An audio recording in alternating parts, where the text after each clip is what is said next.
Hello, this is the Blimey Cow YouTuber, and welcome back to another video. And today I'll be watching Messy Mondays. My spiritual high is higher than yours. So as usual, I'll be watching it, commentating on it, and then going down to some of the comments under it and checking out some of those. So without any further ado, let's get right into it. Oh, hey, maybe you guys can help me. I'm looking for my spiritual high. I had one, but then I lost it. Where was the last place that I saw that? Well, I had it at church camp last week. Man, that was so much fun.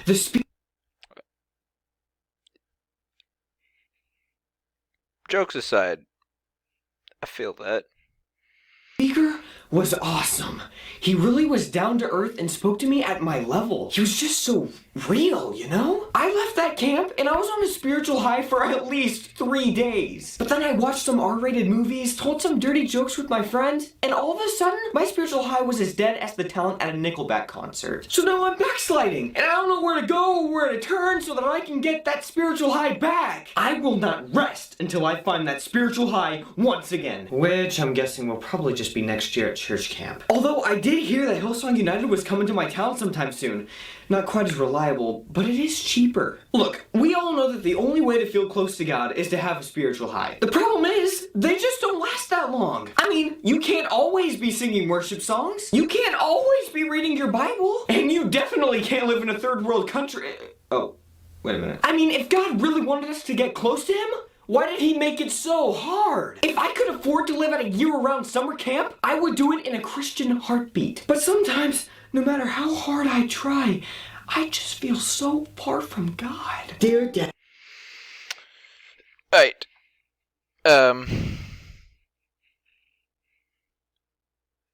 So yeah, like it there's obviously some genuine truth to um what he's saying, even ironically here. Um because you there are spiritual highs and you can get that sort of euphoric, I guess, feeling from a uh, particularly powerful service, I guess.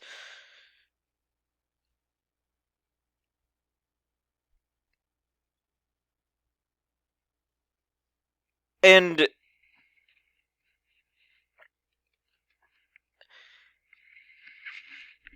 I guess the idea that we should rely on something like that is false, but it's also false that we should just.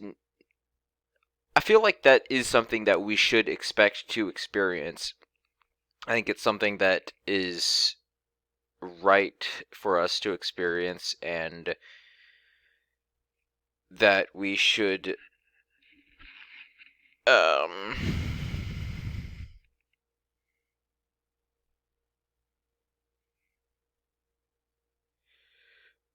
we should more and more get to a place of being able to live in that place.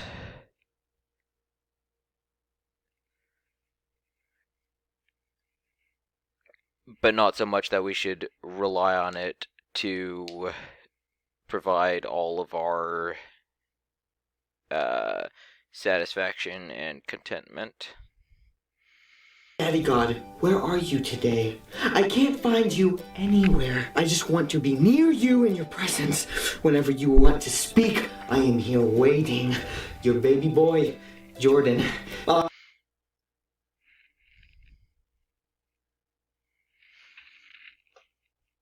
Never, never refer to yourself to God as your baby boy. Just don't. That's in line with the whole daddy God thing. and arguably worse. Awesome. Now I can tweet about the fact that I have a prayer journal. And then you see people around you, and they've just got it so together. It's like their spiritual high never leaves. Well, I'm gonna go to Botswana with a missions team. We're gonna minister to some people over there for a while and just really love on them. And then I'm gonna come back here and I'm gonna study eschatology at my church for a while. Then after that, I'm gonna go with my worship team. We're gonna travel around the country and minister to some teens. What are you doing this summer? Playing Call of Duty. I was gonna go to Starbucks and have quiet time. So what do? Because honestly, it just seems like dumb luck. Sometimes you hear the perfect song or read the perfect verse and it gets you through the entire day. And other times it's non-stop depressing status updates while your friends unsubscribe from you one by one. Spiritual highs are just the best thing ever. It's like feeling invincible. It's like feeling untouchable. It feels like kicking Satan in the booty. It feels like a feeling. Oh boy, that was just the song I needed to hear this morning to really get me on my spiritual high. Thank you, Jesus. Oh man, now only if I can hold this spiritual high all day. But so many negative influences in my life. Out of my way, I'm on a spiritual high here. Out of my way, this comes once in a lifetime. Out of my way, super Christian on the way. Why do Christians? So, point is obviously spiritual high is just a feeling. You have to actually act on it, I guess, in order to maintain it.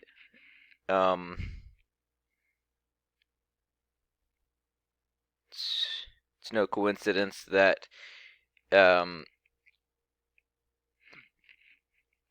in the opening scenario, he lost it after watching an R-rated movie. Although, not all R-rated movies are created equal.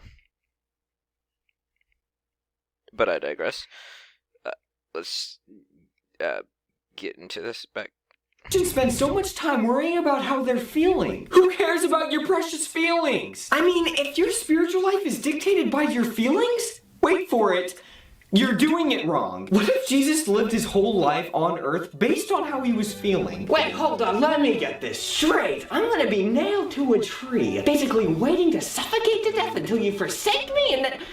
You know what? No, that's not a good idea. That's not gonna make me feel good like this is all about. I'll think about it though. Call me. I'll be on the lake. Hey, that's offensive! Jesus would never talk like that! Yeah, no duh. That's the point. Christianity has about as much to do with your feelings as your phone has to do with photography. As in... You're kidding yourself. Sometimes it seems like Christians spend more time chasing spiritual highs than they do seeking the guide that the whole thing is supposed to be based on. But I mean, I don't blame them. God's pretty intimidating, and it's a lot easier just to chase warm, fuzzy feelings. I mean, which would you prefer? Permanently changing all of your least to greatest and all your greatest to least? Or experiencing like 3 consecutive days every now and then when you feel like you can just go and take on the devil? One is awesome, and I can probably look into it if I go to church enough times in a row. And the other one is actually a commitment. So maybe people should think twice before they say that they want to get to know God better. Because God is love. But love is terrifying. And absolutely nothing like... That's a good quote. Like this. Guys, I just spent the whole day in the synagogue and I am really feeling good about being the savior of the world. This is great. So, guys, I just met a man whose cousin's friend was once crucified. Yeah, I don't think this is gonna happen anymore. Hopefully you guys are back with me. Excuse me. I think we're gonna have to plan another retreat.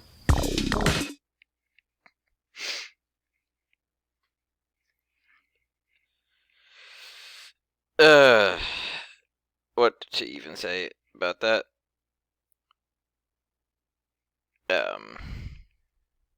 No, seriously.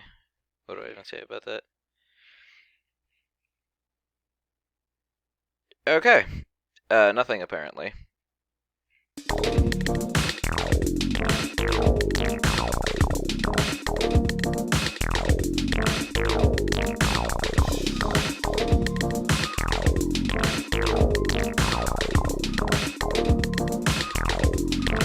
All right, though.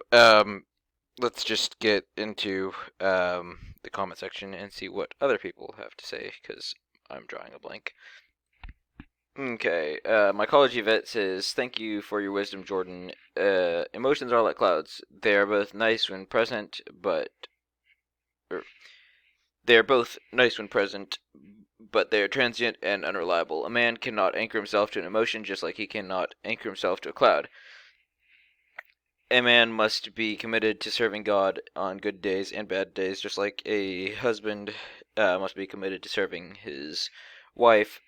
When the emotional highs come, he should enjoy them. They are when they are absent, he should not grieve, but count his blessings. My father taught me that being a man of God requires acting on knowledge and not feelings. God bless you all." So yeah, really, I think one of the great uh, failures of our generation is one of the greatest virtues is commitment. Um, and it's one of the greatest failures of our generation to lose sight of the value of commitment. DeCleish says, "Not being in the middle of a spiritual high does not mean you are not in the presence of God. You are always in the presence of God. Once you realize it, it should affect how you live. Please correct me if I'm wrong." Well, no need to correct you because that's right on the money. Rachel Faulkner says, "I've been struggling with the concept of spiritual highs. That's awesome that God put this video on your heart to make. Thank you, Blimey Cow. Keep glorifying God in everything you do." Oh, that's nice. The Pale Wolf writes, "At the church camp I go to, the speakers often spoke this year about how becoming close to God isn't dependent on how you feel. Spiritual highs are great, but they aren't everything. If our faith and actions are based solely on how we feel at the time, then we are really missing the point. That said, when we trust God and accept that He is in control, He does give us a great and unexplainable peace." That's really nice when I guess when church camp speakers are genuinely focused on developing lasting relationships with God among the students, as opposed to just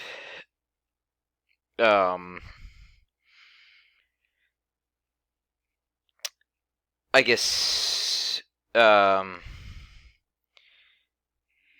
missing the point of evangelism, as just seeing it as just, let's get as many people saved as we can. And it's like, no, let's actually get them, like, to really understand this. If you get what I'm saying. Anyways, Hannah Rocks says, "I'm a young Christian and your videos are just incredible. This is the relatable. Wait. Where this is relatable humor in all your videos, they're also full of truth and daily reminders. I mean, the whole truth on our spiritual highs based on your feelings was a real eye-opener, because it's just so true and I never really realized it. Thank you so much for being a wonderful role model and keeping me on track. God bless." Um, so yeah, that's one of the nice things about Blimey Cow is their ability to reach young and teenage believers on their level. And so it's not, their videos might not be necessarily appealing to the more,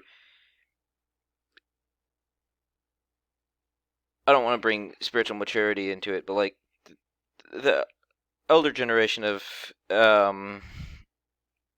believers may not get the um, meat that they need from the videos spiritually. It's not the big theological questions that a lot of similar channels offer, but it's not. That's not a bad thing, because um, you need that, but you also need to be able to